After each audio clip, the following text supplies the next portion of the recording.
नमस्कार विद्यार्थी मित्रांनो, पुन्हा एकदा तुम्ही सर्वांचं आपली जी सिरीज चालू आहे त्या सिरीज मध्ये पुन्हा एकदा तुम्ही सर्वांचं स्वागत. बघा, आता आपण अगोदर पुरस्कार बघितले, जे महत्त्वाचे पुरस्कार होते किंवा जो हॉट टॉपिक होता आपला करंटचा, ज्यावर जास्तीत जास्त क्वेश्चन विचारले जातात, तर आपण ते अगोदर कव्हर केलं. त्यानंतर आपण त्याच्यावर अतिसंभाव्य क्वेश्चन्स बँक घेतली. बरं, क्वेश्चन बँक घेताना आपण त्याच्यावर हे पण बघितलं की बाबा आपलं चुकतं काय किंवा आपण कसं टॅकल करतोय त्याला. ठीक आहे. त्यानंतर मी तुम्हाला एक एक एक्सप्लेनेशन सांगितलं त्याच्याबद्दल. इव्हन मी तुम्हाला 4 ऑप्शन पैकी एक ऑप्शन जर उत्तर असेल तर बाकी 3 ऑप्शन कसे आहेत हे सुद्धा समजून सांगितलं की बाबा हे असं नाही असं येतं, हे असं नाही असं येतं. मग हे 3 ऑप्शन कसे आले हे सर्व सांगितलं. आता तुम्ही ती ट्रिक, तो डाटा प्रत्येक विषयाला हे करा, प्रत्येक विषयासाठी यूज करा, जेणेकरून तुमचे मार्क जाणार नाही. मी हे फक्त सरळ सेवासाठी सांगत नाहीये, मी इव्हन सरळ सेवा कंबाईन सर्व विद्यार्थ्यांसाठी सांगतोय. आणि जास्त फायदा कंबाईन वाल्यांना ह्या ट्रिकचा जास्त होतो की बाबा जर आपण 4 ऑप्शन आहे तर आपण काय करतो, एक ऑप्शन सोडवतो पण बाकी राहिलेल्या 3 ऑप्शनला आपण महत्वच देत नाही. मग नेमकं जे 3 ऑप्शन आहे ते कुठले आहेत, आयोग दरवेळेस आपण बघत असाल बऱ्याच ठिकाणी असं आढळून येतं की जो क्वेश्चन ला आज ऑप्शन आहे ते ऑप्शन उद्याच्या परीक्षेचे क्वेश्चन बनवून येत असतात. पण बऱ्याच वेळेस आपण अनालिसिस करतोय, आपण आपल्याला वाटतं, पण बऱ्याच वेळेस आपलं अनालिसिस चुकलेलं असतं. कारण आपण फक्त उत्तर बघतो काय आणि त्यावर दुसरा विचार करत नाही. पण बाजूची 3 ऑप्शन कुठली आहेत हे ज्यावेळेस आपण त्याच्यावर विचार करत असतो तर आपला जर 15 प्रश्न सोडवलेत तर 15 नाही तर मिनिमम 40-45 प्रश्नांचा अभ्यास होऊन जातो जर बाकी 3 ऑप्शनवर आपण व्यवस्थित अभ्यास केला तर. ज्यांनी तो व्हिडिओ बघितला नसेल त्यांनी पुन्हा तो व्हिडिओ बघा, त्यात काय सांगितलं ते व्यवस्थित बघा, व्यवस्थित करा, व्यवस्थित करा. ठीक आहे. त्यानंतर दुसरी गोष्ट सगळ्यात महत्वाची, आता आपण सुरू करतोय दुसऱ्या पार्टला, राजकीय घडामोडी. पण दुसरा पार्ट करतोय मग मागचा सरसापाट झाला नाही पाहिजे, त्याला रिव्हिजन देत राहायचं. टेलिग्रामला जॉईन व्हा, पुन्हा पुन्हा सांगतोय. युट्यूबला जॉईन व्हा, खाली लिंक दिलेली आहे, त्या लिंकला डिस्क्रिप्शन मधून जॉईन व्हा. परत युट्यूबला जॉईन व्हा आणि तिथं प्रत्येक पीडीएफ पडलेला आहे, प्रत्येक पीडीएफ लिहून काढा, लेक्चर बघा, तुमची स्वतःची एक नोट्स तयार करा. कळतंय? ठीक आहे. चला आता बघूयात आपण. आज आपल्याला बघायचं राजकीय घडामोडी.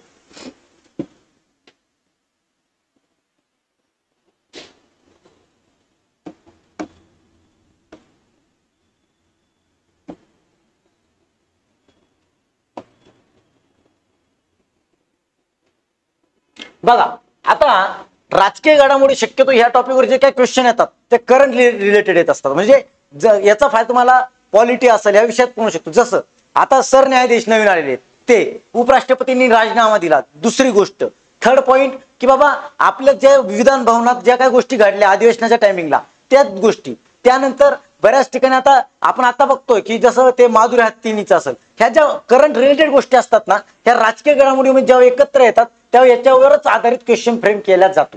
जसं भाषेचा विषय झाला मागे, त्या आधारे राज्यशास्त्रामध्ये तुम्हाला भाषामध्ये प्रश्न विचारला जाऊ शकतो किंवा तोच करंट रिलेटेड विचारला जाऊ शकतो. मग अशा वेळेस आपण कसं तयार पाहिजे, बरं कोणत्या टॉपिकवर जास्त फोकस केला जाऊ शकतो हे सार मी तुम्हाला दिलेलं आहे. राजकीय घडामोडी छोटा टॉपिक आहे, हा आजच्या लेक्चरमध्ये आपला समाप्त होईल. ठीक आहे. पण तरी याला इग्नोर करू नका, याच्यावर व्यवस्थित लक्ष द्या. बघा काय आहे, 23व्या वित्त आयोगाची स्थापना. काय 23व्या वित्त आयोगाची स्थापना, राष्ट्रपती द्रौपदी मुर्मू यांनी 23व्या कायदा आयोगाच्या स्थापनेला मंजुरी दिली. बर, राष्ट्रपती द्रौपदी मुर्मू जे आहे आपल्या, त्या राष्ट्रपतींनी काय केलं की जो आपला 22वा कायदा झाल्यानंतर त्याचा कार्यकाळ संपला, ज्यावेळेस 22व्या वित्त आयोगाचा कार्यकाळ संपला त्यानंतर 23वा वित्त आयोग सुरू होणार होता, तर त्यांनी त्याला मंजुरी दिली. आणि त्याचा कार्यकाळ काय बघा, इथं क्वेश्चन फ्रेम होऊ शकतो, कालावधी काय म्हणून. ठीक आहे. त्याचा कालावधी काय बघा, 1 सप्टेंबर 2024 ते 31 ऑगस्ट, हे चुकलेलं आहे, 2027. 2027 1 सप्टेंबर 2024 ते 31 ऑगस्ट 2027 पर्यंत त्याचा कार्यकाळ असणार आहे. बरं, पुढे बघूया आयोगाची रचना काय. याच्यात आयोगाची रचना कशी असते ते पाहणं खूप महत्वाचं आहे. बघा, आयोगाची रचना, एक पूर्णवेळ अध्यक्ष, काय पूर्णवेळ अध्यक्ष असतो एक, आणि दुसरं 4 पूर्णवेळ सदस्य असतात. म्हणजे एकूण किती जण असतात रे, किती व्यक्ती असतात इथं, 5. त्यापैकी 4 पूर्णवेळ सदस्य आणि 1 पूर्णवेळ अध्यक्ष. आलं लक्षात? त्याच्यानंतर आतापर्यंत 5 व्यक्ती झाले. त्यानंतर 2 पदसिद्ध सदस्य.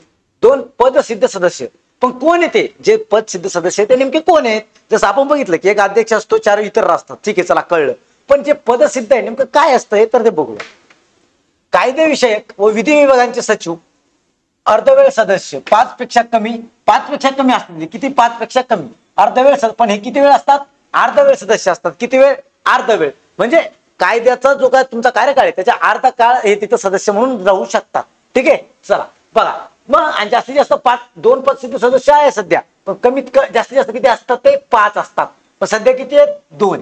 चला कोण असतात ते, कायदे विषयक व विधी विभागांचे सचिव. म्हणजे जो आपला कायदा विभाग आहे किंवा विधी विभाग आहे यांचे जे सचिव असतात ते याच्यात सामील असतात. बरं चला आता नेमकं अध्यक्ष होण्यासाठी काय पात्रता पाहिजे रे वित्त आयोगाच्या, तर सर्वोच्च न्यायालय किंवा उच्च न्यायालयाचे निवृत्त न्यायाधीश ते पाहिजे. कोण, एक तर सर्वोच्च न्यायालयाचे किंवा उच्च न्यायालयाचे निवृत्त न्यायाधीश ते असायला हवे. ओके चला, बाकी मी तुम्हाला राज्यशास्त्रामध्ये या टॉपिकचं प्रत्येक सार सांगेल की सर्वोच्च न्यायालयाच्या न्यायाधीशाला काय करावं लागतं, उच्च न्यायालयाच्या न्यायाधीशांचे अधिकार काय, पात्रता काय, दोघांना काय वेगवेगळे अधिकार आहे, काय अपवाद आहे हे तिथं सांगेल. पण इथं आपल्याला जे महत्वाचं आहे करंटला ते घेऊया. बघा मग हे झालं एक पॉईंट आपला. चला वित्त आयोगाबद्दल कळलं का रे, वित्त आयोगाबद्दल आपल्याला कळलं.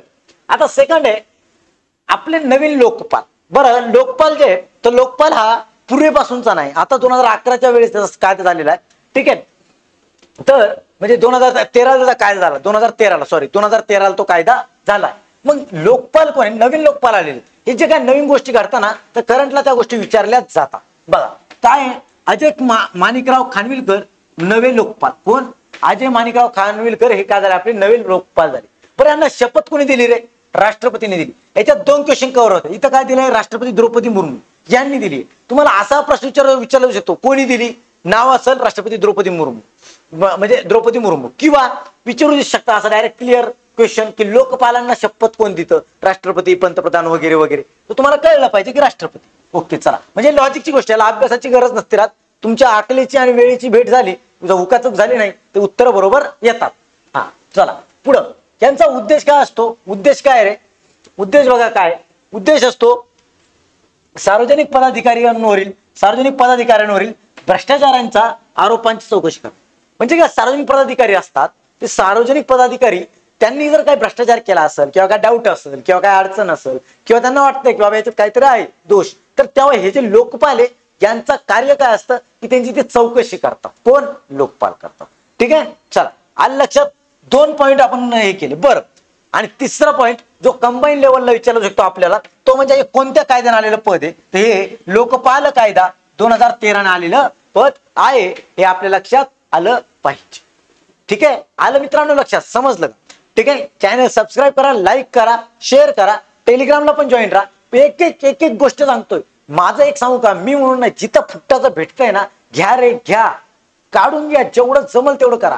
म्हणायचं नाही माझी परिस्थिती नाही म्हणून, भेटतंय ना आपल्याला तेवढं तर करा. आधी वाढलेलं खायला शिका रे, नंतर पुढे बघू की वाढलेलं संपलं तरी पण जर भूक असली ना तर मग बघू की काय करायचं नंतर. पण आता सध्या आहे ना वाढलेलं ते खाया. ठीक आहे, लक्षात ठेवा. तुम्ही खूप चांगल्या प्रतिक्रिया देतात, कोणी कमेंट करतं, कोणी मेसेज करतं, कोणी फोन करतं की सर खूप छान वाटतंय, खूप छान चालू आहे, एवढे डिटेल सांगताय. हे बघा, सांगायचं काय मी सांगतोय, मी कष्ट घेतोय, पण मी किती भारी सांगितलं किंवा माझ्याला किती व्ह्यूज आले किंवा माझा व्हिडिओ किती जणांना बघितला, माझ्या चॅनलला किती सबस्क्रायबर झाले, याला महत्व नाहीये अजिबात. याला अजिबात महत्व नाही. महत्व कशाला आहे की याच्यातून तुम्ही किती शिकले किंवा तुमचे किती फायदे झाले. उद्या हा पस्तावू नाही, समजा 4-5 प्रश्न माझ्या याच्यातल्या आली उद्या एखाद्या परीक्षेत, जर तुम्ही ते लेक्चर बघितलेलं नसेल आणि जेव्हा मी सांगेल की ही प्रश्न इथून आली त्यावेळेस तुम्हाला तो पस्तावा झाला नाही पाहिजे. म्हणून आधी पूर्ण तुम्हाला एक सांगू का, आयुष्यात एक गोष्ट लक्षात ठेवा. आयुष्यात आहे ना माणसाने ना एखादी जर गोष्ट करायची ना तर शुअर 100% द्यायची, 100% द्यायची. आणि अशी द्यायची ना, तहान भूक सगळं विसरून त्याच्यात घालायचं. फक्त ध्येय दिसलं पाहिजे माणसाला की हा चल हे माझं ध्येय आणि ते मला गाठायचंय. आणि जर तेवढं करून पण ते आलं नाही ना, झालं नाही ना, तर त्यावेळेस माणसाला काय फील होतो माहिती का, मी केलं होतं. काय फील येतो, मी केलं होतं. कधी एखादी गोष्ट घडल्यानंतर तिच्या निकालानंतर तुम्हाला 2 पैकी कोणती गोष्ट जाणवती बघा. जर पहिली गोष्ट तुम्हाला ही जाणवली की यार मी केलं होतं, माझे 100% दिले होते, ते सुख वेगळे. पण तुम्हाला जर असं जाणवलं की यार मी करायला पाहिजे होतं, मी केलं असतं तर, म्हणजे तुम्हाला जर पस्तावा होत असेल तर समजायचं तुम्ही चुकला. पहिली गोष्ट झाली पाहिजे. आणि पहिली गोष्ट तेव्हाच होती ज्या वेळेस आपण 100% दिलेले असतात. समजलं का? तो एक मनाला शांती राहते की हो यार मी खरं केलं होतं. माणूस आहे ना आयुष्यात कुणालाही खोटं बोलू शकतो, कुणालाही करू शकतो, पण माणूस आयुष्यात स्वतःच्या मनाला खोटं नाही बोलू शकत. आणि मन कधी तू कोणताही प्रश्न विचारू मग तुझ्या मनाला तुझं मन तुला सांगतच. आणि एवढं पण निडर व्हायचं नाही किंवा एवढं बी निडर नाही व्हायचं की आपल्या मनाला आपलीच लाज वाटत. त्यामुळं जेव्हा जेव्हा असं वाटतं ना मी अभ्यास करतोय किंवा मी काय करतोय, तुम्हाला जर कळत असतं तुम्ही काय करताय नेमकं, फक्त डोळे लावायचे मनाला विचारायचं मी काय करतोय, सांगतं ते बरोबर, फक्त ते तुम्ही ऐकलं पाहिजे. ओके चला बघूया. चॅनल सबस्क्राईब लाईक करा. ठीक आहे चला पुढे बघू. 2 पॉईंट बघितले आपण, वित्त आयोग आणि लोकपाल. वित्त आयोगात काय बघितलं रे आपण, 23वा वित्त आयोग सुरू झाला. कार्यकाळ काय आहे 2024 ते 2027. चला त्यानंतर आपण काय पाहिलं बघा, त्याच्यामध्ये किती जण असतात, पहिले एक अध्यक्ष 4 सदस्य, त्यानंतर 2 पदसिद्ध सदस्य. आज किती पदसिद्ध सदस्यांची संख्या जास्तीत जास्त किती असली पाहिजे 5 त्या किंवा त्यापेक्षा कमी, पण सध्या किती येते 2. ओके चला त्यानंतर अजून काय पाहिलं आपण, चला त्याच्यानंतर लोकपाल कोण झालं, खानविलकर. ठीक आहे खानविलकर हे झाले लोकपाल. नवीन कोणत्या कायद्याने लोकपाल पद 2013 या कायद्याने लोकपाल पद आलेलं आहे. चला पुढे जाऊया. बघा आता बघायचं आपल्याला के संजय मूर्ती यांची कॅग पदी नेमणूक. हे एकदम महत्वाचं आणि अतिशय महत्वाचं हे कंबाईन जनता. तुम्ही विशेषतः या टॉपिकवर लक्ष द्या, कारण हा टॉपिक तुम्हाला राज्यशास्त्रामध्ये रिफ्लेक्ट होऊ शकतो किंवा राज्यशास्त्राचे क्वेश्चन याला रिलेटेड फ्रेम होऊ शकतात. कारण राज्यशास्त्राचा ट्रेंड काय किंवा करंटला काय चालू त्याच्यावर आधारित राज्यशास्त्राचे क्वेश्चन फ्रेम होता. वाटलं खोटं वाटलं तर मागचा कोणताही पेपर काढा राज्यशास्त्राचा आणि तो बघा एकदा व्यवस्थित एकदम मन लावून बघा तो पेपर. आणि नंतर त्या वर्षी बरं का, ज्या वर्षी तुम्ही पेपर पाहताय तर त्या वर्षीचं चालू घडामोडी त्या इयरमध्ये काय घडलेलं बघायचं, त्याला ते रिलेट करतं का नाही ते बघा. चला चलो आता कॅग हे जे पद आहे, कॅग हे पद आहे भारत याला म्हणलं काय जातं भारताचे नियंत्रक व महालेखा परीक्षक. काय म्हणलं जातं याला, भारताचा नियंत्रक व महालेखा परीक्षक. हे कितवे कॅग आहे रे, कितवे कॅग आहे संजय मूर्ती हे भारताचे कितवे कॅग आहे तर 15वे कॅग आहे. कितवे 15वे कॅग. बरं कॅगला शपथ कोण देतं, राष्ट्रपती. कोण आहे राष्ट्रपती, द्रौपदी मुर्मू. लोकपालाला शपथ कोण देतं, राष्ट्रपती. कोण आहे राष्ट्रपती, द्रौपदी मुर्मू. हे आलं लक्षात. चला पुढे आता हे झालं एक. चला पुढचं ज्ञानेश कुमार 26वे मुख्य निवडणूक आयुक्त. ज्ञानेश कुमार कोणी 26वे मुख्य निवडणूक आयुक्त आहे. कोण लक्षात ठेवा, कन्फ्युज नका. निवडणूक आयुक्त, मुख्य निवडणूक आयुक्त, राज्य निवडणूक आयुक्त हे कन्फ्युज नका यायचे दादा, व्यवस्थित लक्ष. ज्ञानेश कुमार 26वे मुख्य निवडणूक आयुक्त.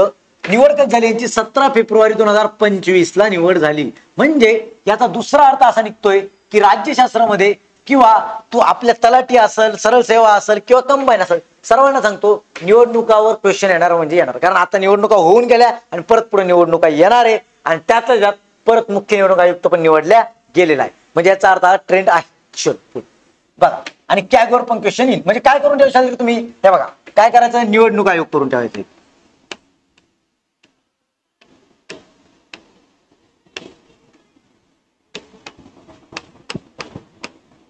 निवडणूक आयोग करून ठेवायचंय.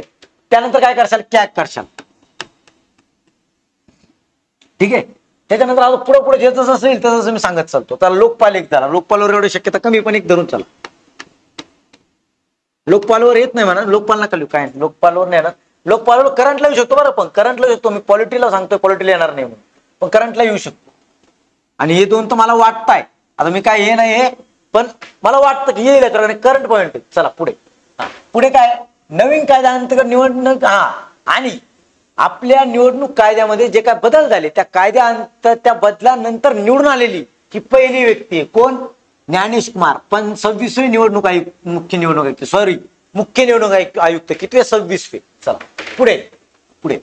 डॉक्टर विवेक जोशी यांची निवडणूक आयुक्त पदी निवड करण्यात आली. हे बघा ज्ञानेश कुमार मुख्य निवडणूक आयुक्त आणि डॉक्टर विवेक जोशी हे निवडणूक आयुक्त. अजिबात कन्फ्युजन होऊ देऊ नका, अजिबात कन्फ्युजन होऊ देऊ नका. काय सांगतोय, पुन्हा सांगतो, विवेक जोशी निवडणूक आयुक्त म्हणून निवड झाले आणि ज्ञानेश कुमार हे मुख्य निवडणूक आयुक्त म्हणून त्यांची निवड झालेली आहे.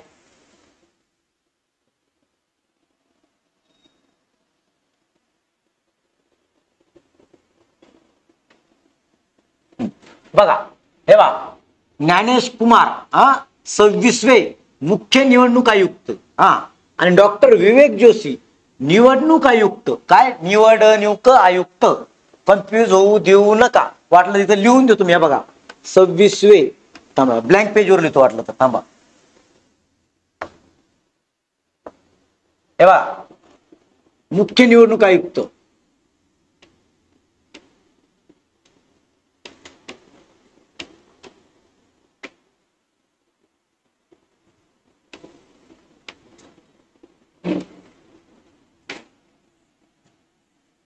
एक मिनिट थांबा.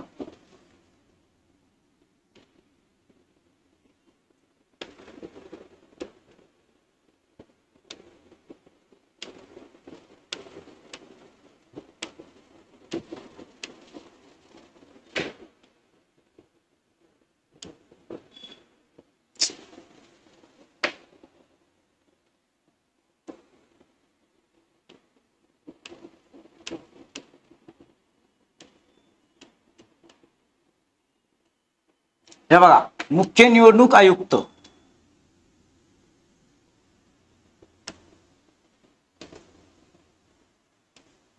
कोण आहे रे? कोण आहे? ज्ञानेश कुमार. कोण?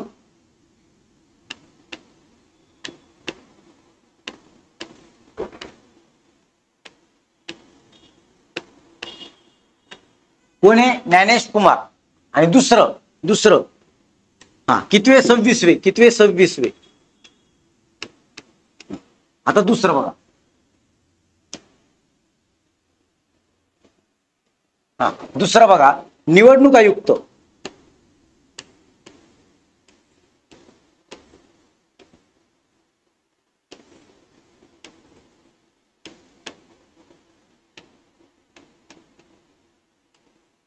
हे कोण आहे? कोण आहे सांगा पटकन, कमेंट करा. विवेक जोशी. डॉक्टर विवेक जोशी.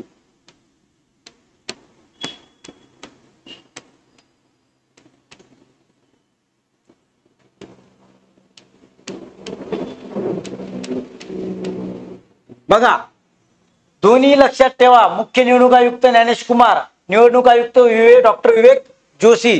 हा वाटलं लोकपाल पण लिहून देतो. चला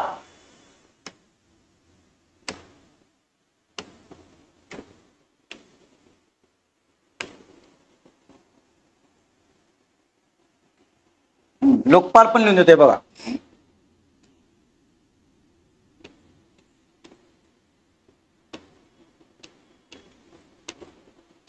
कोण आहे? खानविलकर.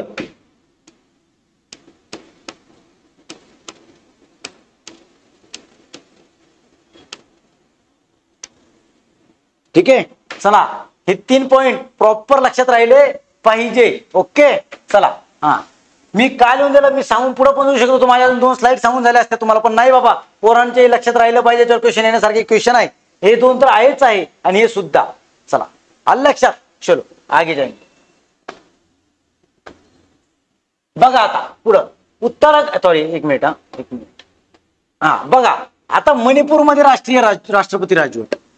मागे तुम्ही बघितलं असं मणिपूरचं प्रकरण एवढं गाजलं होतं इतकं म्हणजे भयानक. तिथे राष्ट्रपती राजवट लागावं लागली होती आणि तिथं बऱ्याच वेळेस राष्ट्रपती राजवट लागल्या जाते. ठीक आहे. बघा मग कशामुळे लागली गेली. पहिला क्वेश्चन इथं फिक्स होऊ शकतो आपल्याला. काय? एक मिनिट. काय होऊ शकतो क्वेश्चन? बघा की मणिपूरमध्ये राष्ट्रपती राजवट कशामुळे लागली. मैतेई आणि कुकी हे 2 समुदाय तिथले. कोणते? मैतेई आणि कुकी हे 2 समुदाय यांच्यामध्ये जे काय वाद आहे, जे काय वादविवाद आहे, त्या वादविवादामुळे संघर्ष चालू आहे आणि त्यामुळे ती लागली होती. कोणता संघर्ष झाला? त्यांचा वांशिक संघर्ष चालू आहे. त्यामुळं काय झालं त्यांच्यात हे लागली राष्ट्रपती राजवट लागली होती. बरं सर्वाधिक 11व्यांदा मणिपूरमध्ये राष्ट्रपती राजवट लागू करण्यात आली. म्हणजे आतापर्यंत सर्वात जास्त कुठं राष्ट्रपती राजवट लागू करण्यात आली असेल तर ती मणिपूरमध्ये राष्ट्रपती राजवट लागू करण्यात आलेली आहे. ठीक आहे. बरं कोणत्या 2 गटामधल्या वादामुळे संघर्षामुळे झालं तर मैतेई आणि कुकू. बरोबर. ठीक आहे. बरं किती वेळेस राष्ट्रपती राजवट लागलेली आतापर्यंत मणिपूरमध्ये? 11 वेळेस. चला परत तरी पण तुम्हाला ब्लँक पेजवर लिहून देतो कारण विसरले पाहिजे नाही. तुम्ही फक्त लाईक करा, सबस्क्राईब करा, शेअर करा आणि टेलिग्रामला जॉईन राहा. एक ना एक माहिती देतो एकदम प्रॉपर देतो. चलो आगे. हे बघा राष्ट्रपती राजवट कुठं लागली? राष्ट्रपती राजवट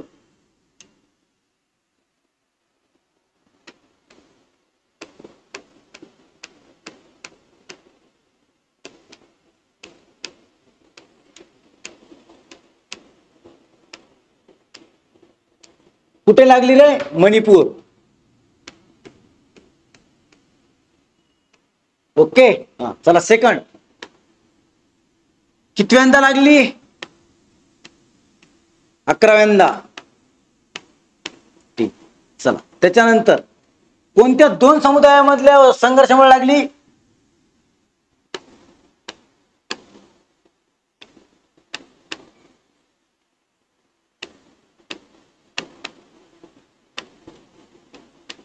समुदाय संघर्ष कोणत्या? मैतेई आणि कुकू. मैतेई आणि कुकू. आलं लक्षात? हे एवढं लक्षात याच्यातून ठेवायचं. चलो आगे. एक मिनिट.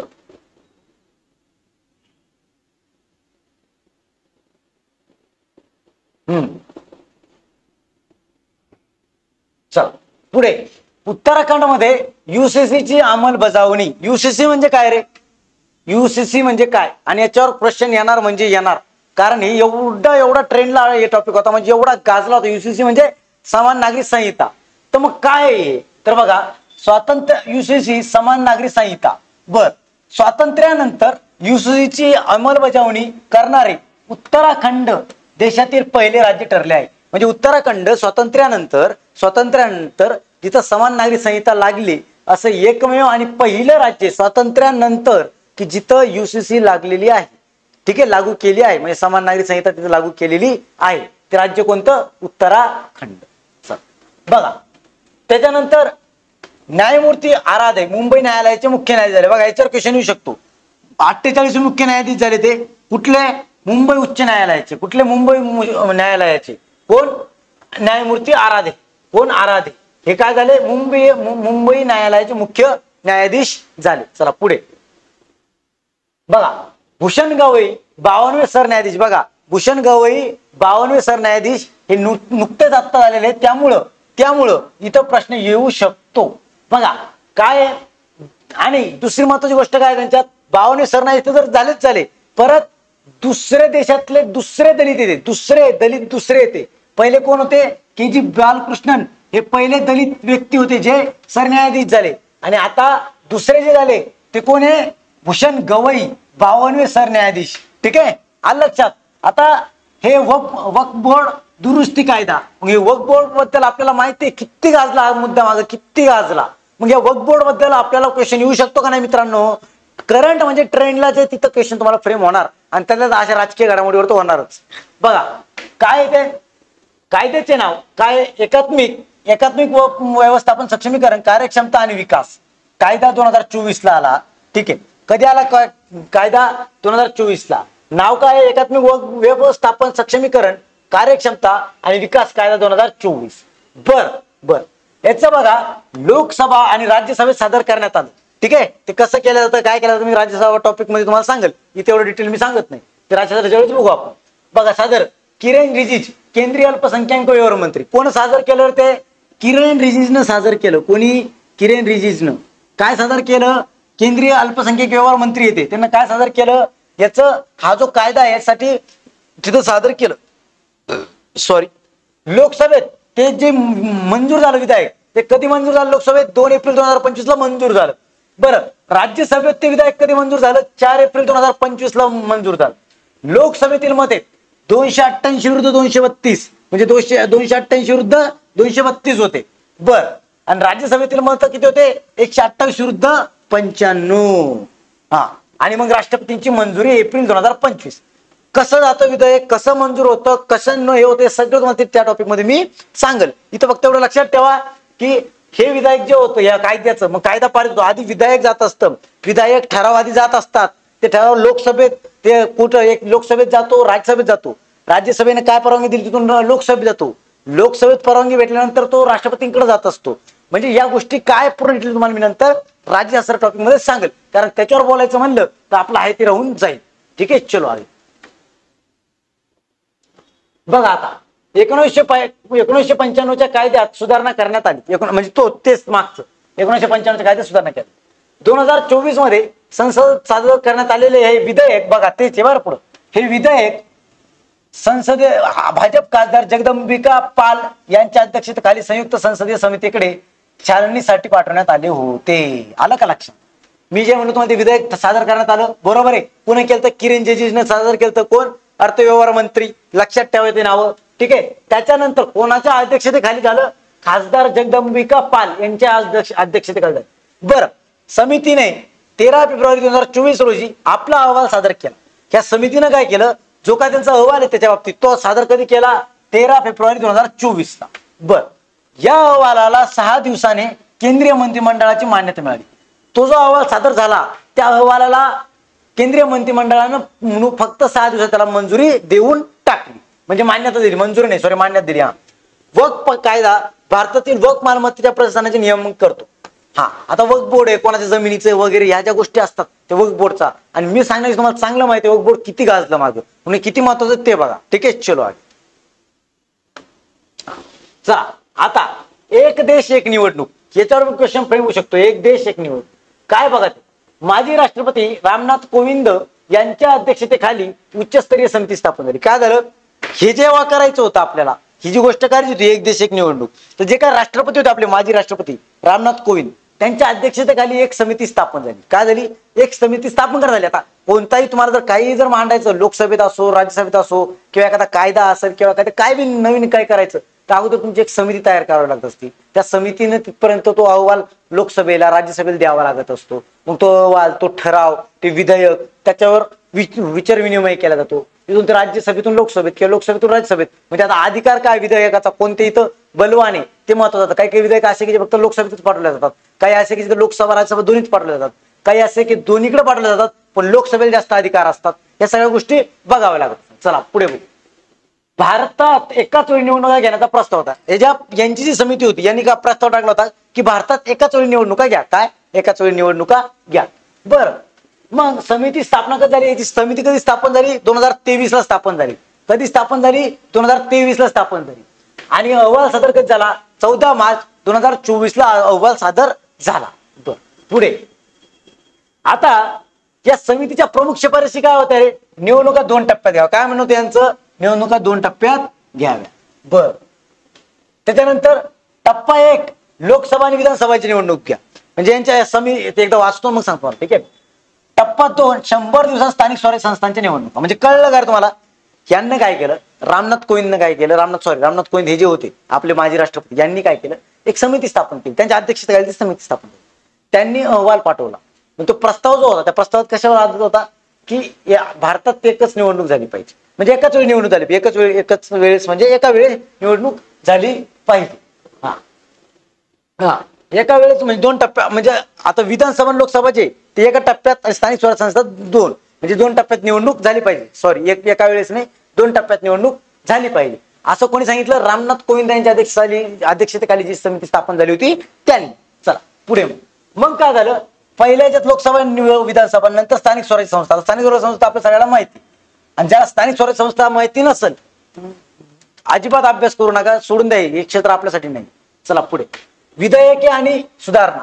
2 विधेयक आणि 15 राज्यघटने सुधारणा सुचवल्या. यांनी काय केलं?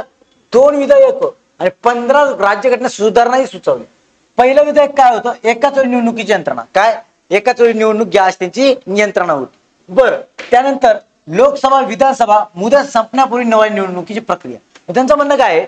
मागची जी लोकसभा चालू आहे किंवा मागची जी विधानसभा चालू आहे तिचा कार्यकाळ समाप्त होण्या अगोदरच तुम्ही पुढच्या निवडणुकीची प्रक्रिया पूर्ण करून घ्या. ठीक आहे. चला पुढे. दुसरं विधेयक काय होतं? हे पहिल्या विधेयकात होतं बरं का. दुसऱ्या विधेयकात काय होतं? नगरपालिका आणि पंचायत निवडणुकांशी संबंधित. दुसऱ्या ज्या होत्या त्या नगरपालिका आणि पंचायत निवडणुकीशी संबंधित होत्या. बर, भारतीय निवडणूक आयोगाद्वारे एकच मतदार यादी तयार करण्याची सूचना. म्हणजे भारतीय निवडणूक आयोगाने काय सांगितलं की एकच यादी तयार करा सर्व याची. चला, त्यानंतर सर्व विधानसभांचा कार्यकाळ 2029 पर्यंत वाढवण्याची सूचना समितीकडून. तेव्हा समितीने काय सांगितलं की 2029 पर्यंत सर्व विधानसभाचा कार्यकाळ वाढवा. चला पुढे बघू. म्हणजे कळलं का तुम्हाला याच्यात काय झालं? दोन विधेयक सादर करण्यात आले. पहिलं विधेयक जे झालं एक विधेयक आणि दुसरं विधेयक झालं. तर पहिल्या विधेयकात त्यानं काय सांगितलं होतं, आपल्याला एकाच वेळी निवडणुका घ्या, काय म्हणतं त्यांचं, एकाच वेळी निवडणुका घ्या. आणि दुसऱ्या याच्यात काय होतं त्यांचं म्हणणं की ह्या ज्या पंचायत समिती नगर परिषदाच्या ज्या निवडणुका नगरपालिकेच्या वगैरे, तर ह्या ज्या निवडणुका आहे ह्या दुसऱ्या टप्प्यात घ्या. बरोबर आहे की नाही, निवडणुकांशी संबंधित होतं. पहिलं लोकसभा पहिलं विधेयक एवढं लक्ष द्या, बाकी फापट हजार सोडा. पहिलं विधेयक लोकसभा विधानसभा संबंधित होतं, दुसरं विधेयक पंचायत समिती नगरपालिका संबंधित होतं. आणि भारतीय निवडणूक आयोगाने काय सांगितलं होतं, सगळं एकदाच प्रक्रिया करा. चला पुढे.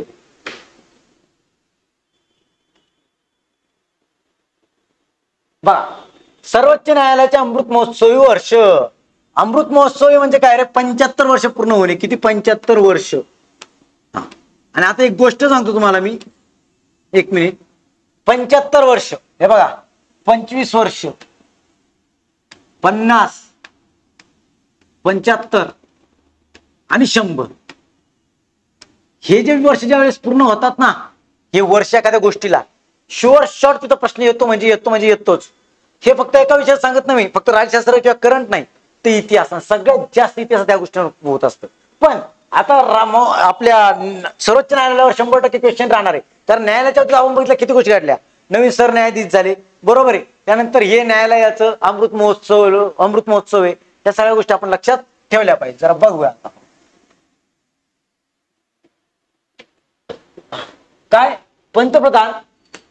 पंतप्रधान नरेंद्र मोदी यांनी 28 जानेवारी 2024 रोजी भारताच्या सर्वोच्च न्यायालयाच्या अमृत महोत्सवी म्हणजे 75 वर्षी कोणी, नरेंद्र मोदी यांनी, काय एवढं विशेष नाही, वाचून सांगितलं तर चालतं. 16चे उद्घाटन केलं. म्हणजे तो काय 16 झाला असं अमृत महोत्सव झाला असं, ते महत्वाचं नाही. पण काय महत्व, त्याच्यात काय महत्वाचं ते बघू आपण.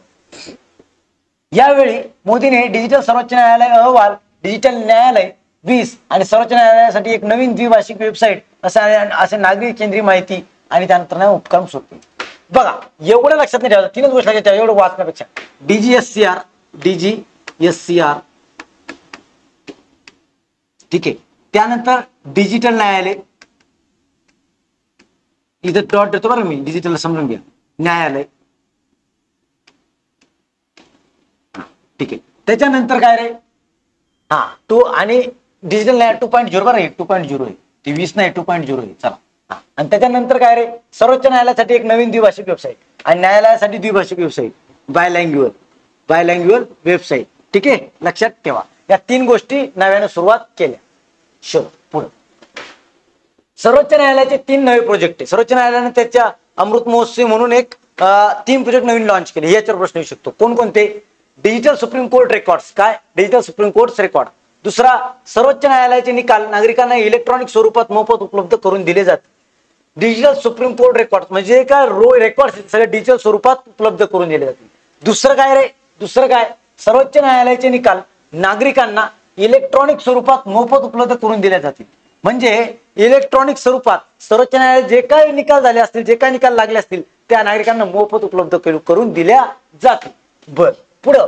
त्यामुळे 1950 पासून आतापर्यंत सर्व निकालांची माहिती मिळणार.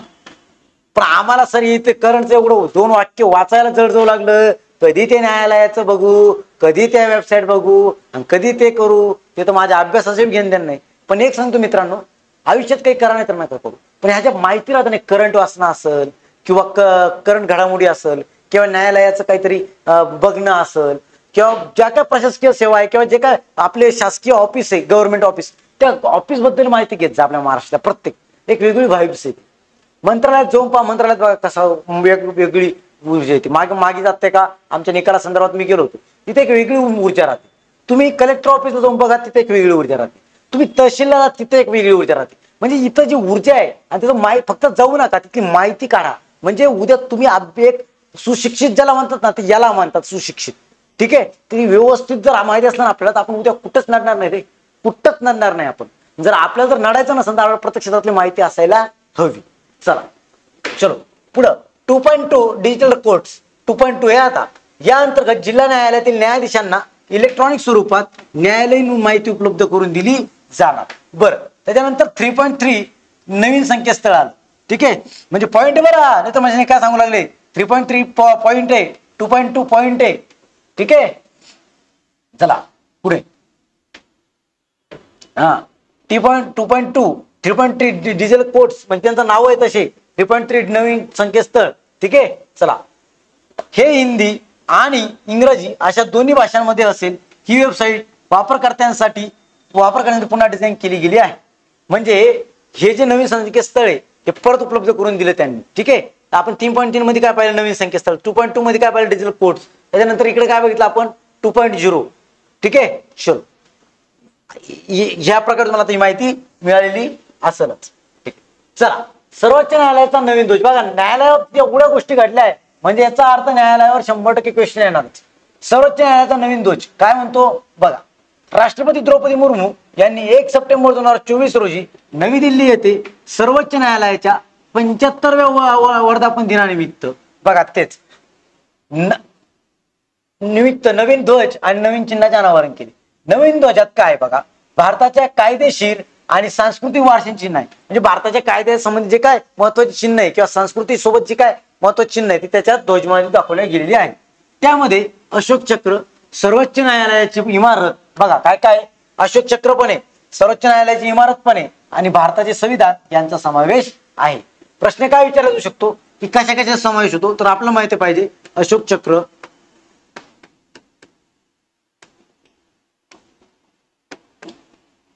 परत सर्वोच्च न्यायालय इमारत,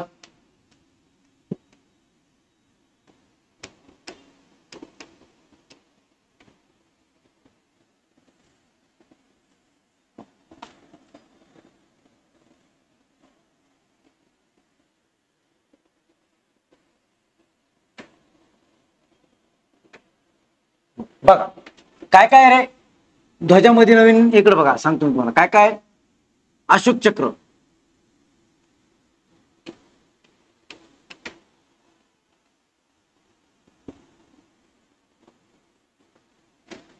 इथं लिहितो.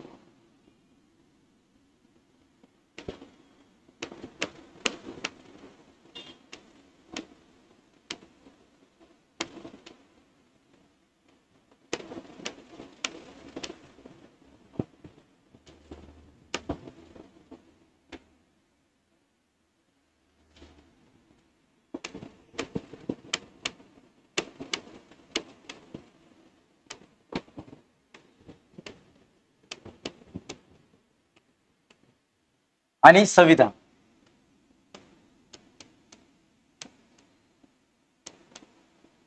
या तीन गोष्टी कशामध्ये आहे अशोक चक्र सॉरी या तीन गोष्टी कशामध्ये आपल्या सर्वोच्च न्यायालयाचा जो नवीन ध्वज आहे त्याच्यामध्ये. मी तुम्हाला खरं सांगू एक एक स्लाइड सांगून पुढे जायला पाहिजे पण नाही, एक एक गोष्ट मुद्दाम सांगतोय. फक्त चॅनलला जोडून राहा, पोरांनो सबस्क्राईब करा, लाईक करा, शेअर करा, मित्रांना पाठवा. टेलिग्रामची सुद्धा लिंक टाकत असतो त्याला जॉईन व्हा. ठीक आहे, चलो आगे बघा. त्याच्यानंतर नवीन ध्वजात भारताच्या कायद्यात बघितला सर्वोच्च न्यायालयाचा नवीन ध्वज निळ्या रंगाचा. रंग कोणता आहे त्याचा? निळा रंग आहे. चिन्हावर भारताचे सर्वोच्च न्यायालय रक्षित जिथे धर्म आहे तिथे विजय आहे. म्हणजे याचा अर्थ आपल्याला माहित आहे रक्षितचा जिथे धर्म आहे तिथे विजय आहे असे लिहिलेले आहे. चला पुढे.